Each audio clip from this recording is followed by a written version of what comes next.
रही हैं कि पानी बंद कर देंगे। वज़ीर आज़म शहबाज शरीफ का पेशावर में जिरगे से खिताब, कहा दुश्मन की हर एक साजिश का चारों सूबे मिलकर भरपूर जवाब देंगे। KP आज भी दहशतगर्दी के खिलाफ फ्रंटलाइन स्टेट का किरदार अदा कर रहा है। खैबर पख्तूनख्वा दलेर और गयूर अवाम की सरजमीन है, उनकी कुर्बानियों को कभी फरामोश नहीं किया जा सकता। NFC में KP के हिस्से पर कमेटी तश्कील दी जाएगी, पहली मीटिंग अगस्त में बुलाएंगे।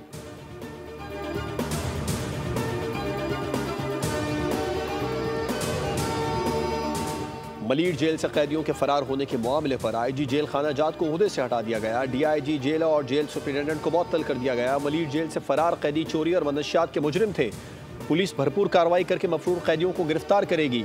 वज़ीर इत्तलात सिंध शर्जील मेमन कहते हैं, जो लोग जेल तोड़कर भागे वो 24 घंटे में खुद को पुलिस के हवाले कर दें, उनके खिलाफ सख्त कार्रवाई नहीं होगी। वापस न आने वाले कैदियों को 7 साल सजा होगी।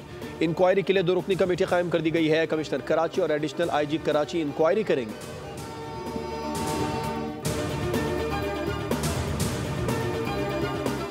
हेडलाइंस आपने जानी। इन खबरों की तफसील के लिए विजिट कीजिए हमारी वेबसाइट bolnews.com। अब आप देख सकेंगे प्रोग्राम न्यूज़ पंच। देखते रहिए बोल न्यूज़। सब्सक्राइब करें और बेल दबाएं ताकि कोई खबर रह न जाए।